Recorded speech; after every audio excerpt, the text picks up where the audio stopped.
25년 2월 25일 화요일 모닝 데일리 시작하겠습니다.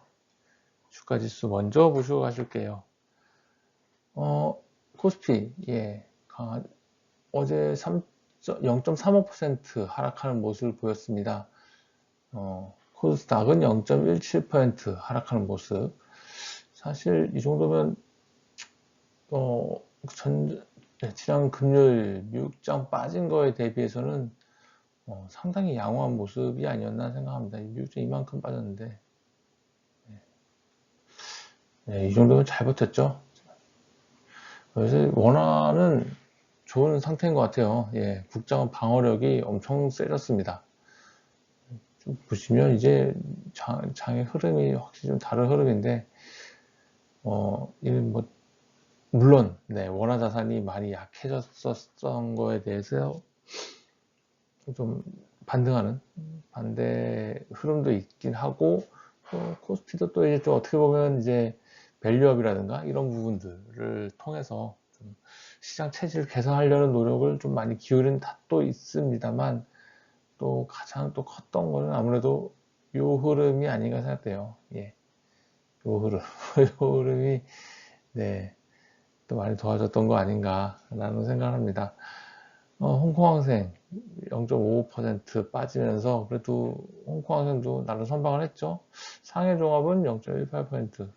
어차피 상해종합 많이 오르지도 않았기 때문에 빠지는 것도 별로 없었습니다. 0.18% 빠지면서 얘네들도 좋은 방어력을 보여줬다 라는 생각이고요.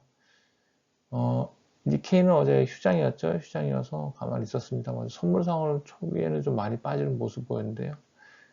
일단 오늘 본장 열어봐야 알겠죠. 미국장 간밤에 많이 빠져서 좀 반등을 하나, 좀 저가에서 좀 들어와서 반등을 해줄까라고 생각을 했는데 여지없이 0.08%, 0.7% 하락을 하는 모습 보였습니다. 나스닥이 쭉 내려오죠. 나스닥이 그동안에 쭉 어느 정도 올라왔지만 예전 같았으면 쫙 치고 올라왔어야 되는데 그런 모습은 이제 아니다 라는 생각이 듭니다. 다음으로 원자재 보시겠습니다. 유가 70.87불로 끝났습니다. 0.67% 이렇게 오르는 모습을 보였는데, 정말 유가의 이 71불, 70불 저항. 세 번째죠. 하나, 둘, 세 번째네요. 세 번째. 잘 버티네요. 70불 저항은 아주 견고합니다. 이게 뚫려 내려가면, 그만큼 견고한 이 저항, 지지선이 뚫리면은 이제 앞으로의 레벨은 이쪽에서 늘긴 늘 건데, 하여튼 뚫렸습니다. 이 유가가 이번에는 또 반등의 모멘텀을 삼은 게 이제 이란 제재, 이란에 대한 미국의 제재가 있다라는 걸로 인해서 이제 좀 반등을 했고요. 하지만 이제 어제 지난 금요일 날 빠졌던 건 또 이라크의 원유 생산이 늘어난다. 그리고 이란 제재는 이라크가 살아나면서 이루어질 수는 어떻게 보면 상호 보완이라고 해야 되나요? 어쨌든 양자역학에서 이걸 엔탱글 되어 있다라고 얘기할 수도 있을 것 같은데, 어쨌든 이란이 제재가 되는 건 이라크가 생산량을 받쳐줄 것이다 라고 하는 게 깔려있기 때문에 되는 거라서 이란 제재 이런 부분들이 쭉 유가를 끌고 올라갈 만한 그런 기제는 아니다 라는 생각입니다. 비철금속 구리 좀 보시죠. 구리가 한 1.18% 빠지면서 파운드당 4.56파운드 이렇게 파운드당 4.56불을 하고 있는데, 비철금속을 좀 오르는 모습을 좀 보이다가 좀 어느 정도 하락 추세를 하는데, 자 대략 한 오른 거에 한 50% 정도까지 내려온 것 같죠. 이제 반등 모멘텀을 과연 잡아갈지, 아니면은 그게 아니다, 사실은 올랐던 게 페이크고 다시 원래 자리로 돌아올지 라는 생각입니다. 이런 것들이 올라주려면 결국 제일 중요한 건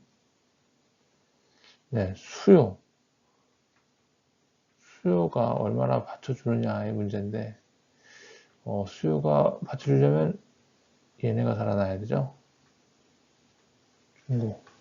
중국이 지금 주가는 쭉 오르면서 되고 있습니다만 이게 과연 하드 데이터, 실물 데이터 상에서도 올라갈지를 좀 봐줘야 이제 이러한 비철금속의 어떤 추세적인 상승을 담보할 수 있고 앞으로 이게 건강한 조정이고 쭉 올라갈 수 있다라는 생각을 할 수 있습니다만 이제 그게 과연 담보될 것이냐 라는 걸 지켜봐야 될 것 같고 저는 의외로 그게 좀 가능성이 있다고 보는 게 바로 여기 밑에 있는 BDI 운임지수거든요.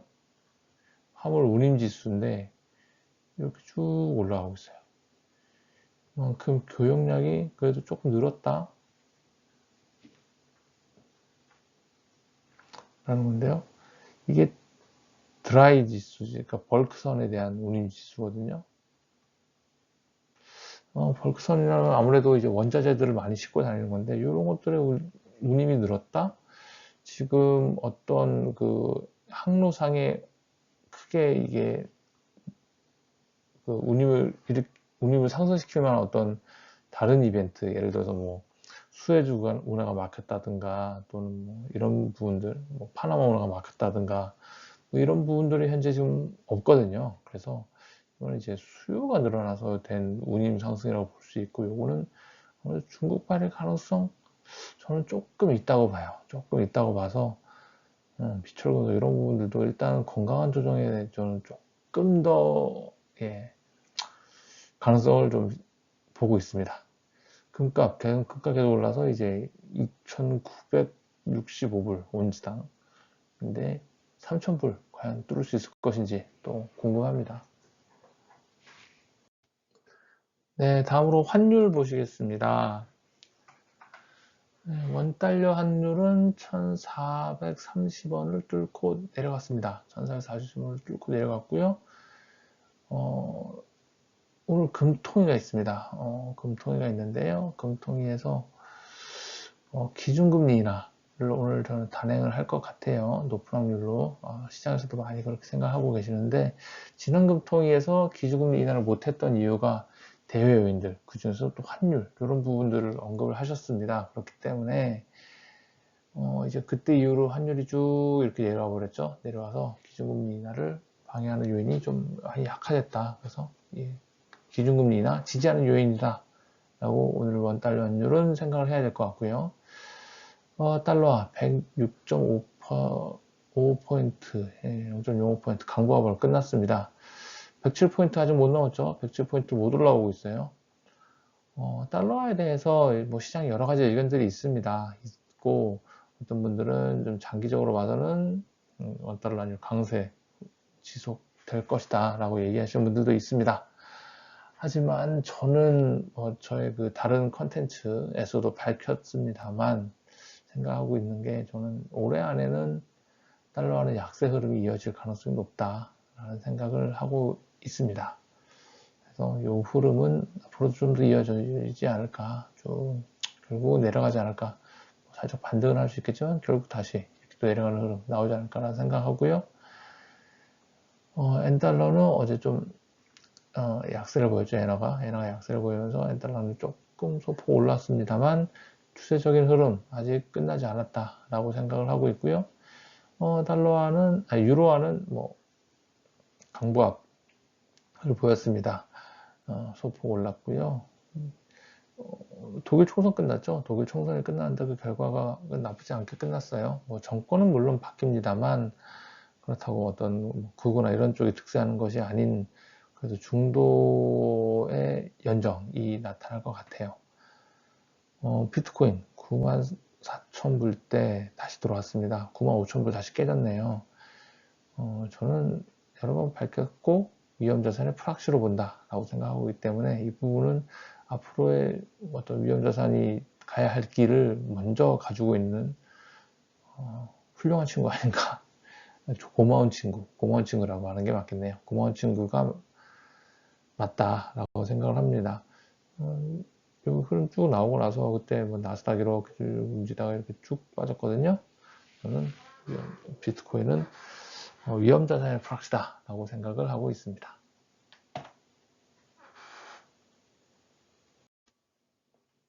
금리 쪽 보시겠습니다.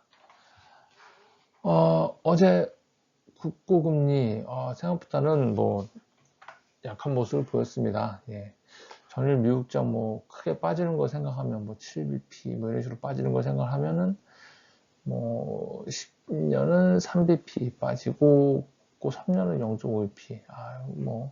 아주 낮은 변동성, 아주 안정적인 자산이죠. 네. 그렇게 했고, 이렇게 글로벌 금리 흐름에 연동되지 못한 이유는 아무래도 오늘 금통위가 있기 때문이죠. 금통위가 있습니다. 요거에 대한 대기 모드로 생각을 해야 될 것 같고, 국내 금리와 상관성이 높은, 방향성이 상당히 좀 많이 비슷한 측면이 있는 이 호주금리는 어제 8bp 빠졌어요. 요거는 글로벌 흐름에, 미국장 흐름에 연동을 하는 모습을 보였습니다. 오늘 금통위가 있다고 말씀드렸고, 금통위는 아마 채권 시장에는 가장 큰 이벤트가 되지 않을까라는 생각을 합니다. 네, 근데 기준금리는 인하를 할 것 같은데, 문제는 기준금리 인하하고 나서 시장금리도 인하를 할 거냐, 시장금리로 따라서 이렇게 쭉 내려갈 거냐, 라는 거죠. 기준금리는 이제 한국은행에서 정해주는 기준금리고, 이제 시장금리는 이런 국채금리나 이런 것들을 얘기를 하는데, 기준금리 인하했다고 반드시 이게 내려가는 건 아니죠. 만약에 기준금리, 채권금리들이 기준금리 인하할 가능성을 이미 다 선반영하고 있다라고 생각한다면, 기준금리 인하했다고 해서 반드시 따라 내려가지는 않을 수 있다라는 거고요. 그렇게 되면 기준금리 오르고 불확실성 해소 아니면 저가 이제 차익 실현 매도 이런 얘기가 나오면서 상승도 나올 수 있습니다. 네, 그래서 이거는 좀 오늘의 채권 투자 많이 하시는 분들에게는 좀 오늘의 이벤트가 되지 않을까 라는 생각을 하고요. 미국 금리 어제 간밤에 2년물이 2.6bp, 10년물이 3.7bp 또 빠졌어요. 많이 내려왔습니다. 미국 4.5 오늘 얘기하다가 이제 미국 10년은 4.4%를 하회를 해버렸네요. 4.4% 하회하면서 좀 내려왔고, 좀 차트를 길게 그려보시면 이렇게 올라가고, 국내 차트는 이렇게 약간 옆으로 기는 이런 모습이거든요. 둘 사이의 갭이 상당히 많이 벌어져 있어요. 그래서 앞으로도 미국장과 미국 금리하고 우리나라 금리의 스프레드가 계속 줄어드는 그런 국면이 나타날 수 있을 것 같고, 거기에 깔려 있는 가장 큰 거는 미국의 위험자산 조정이다. 가격 조정이 이루어질 가능성이 높다라는 생각을 하고 있습니다. 네, 경제 지표 보시겠습니다. 오늘 다른 특별한 거는 좀 없었네요. 오늘은 독일 2월 IF 기관경지수, 독일의 서베이 지표 중에 하나입니다. 독일 서베이 지표 중에 하나고 85.2가 나오면서 예상치를 하회했고 이전치하고 비슷한 수준입니다. 요새 독일을 비롯해서 유로존 주가 쫙 올라가는 모습, 특히 독일 쫙 올라가는 모습 보였는데요. 사실 이렇게 올라간 게 경기가 진짜 좋아져서, 펀더멘털이 좋아져서 올라간 거냐? 그건 아니다. 아무래도 요거였죠. 요거 유동성, ECB가 기준금리를 계속 내려주면서 그런 것들 지금 주식시장으로 자산 시장으로 좀 흘러들어왔던 게 아닌가라는 생각을 많이 하고, 그렇게 되면서 주가가 많이 올라왔다라는 생각을 합니다. 그렇기 때문에 독일 주가 올라간 거 이런 것들이 진짜 펀더멘털이 받쳐줬느냐는 이제 올해 좀 봐야 될 것 같아요. 작년까지는 아니었던 것 같고 올해는 좀 봐야 되지 않을까라는 생각을 합니다. 네, 시카고 1월 연준 제조업 지수 마이너스 0.03, 2월 댈러스 연준 제조업 지수 마이너스 8.3으로 예상치를 직전치를 다 하회를 했어요. 직전치를 하회를 했고, 댈러스 연준 같은 경우에는 많이 하회를 했습니다. 14.1에서 마이너스 8.3까지 하회를 했는데, 이런 지역별 연준 제조업 지수 같은 것들은 변동성이 좀 큰 편이다 라고 저번에 말씀을 드렸고, 하지만 댈러스 요거는 좀 생각을 해보셔야 되는 게, 댈러스가 맡고 있는 지역은 주로 이제 여기입니다. 텍사스가 이제 댈러스 연준 커버리지에 들어가는데요. 텍사스엔 요새 뭐가 있죠? 그 퍼미안 분지를 비롯한 이제 셰일 가스를 만들어내는 정유 업체들이 들어가 있고요.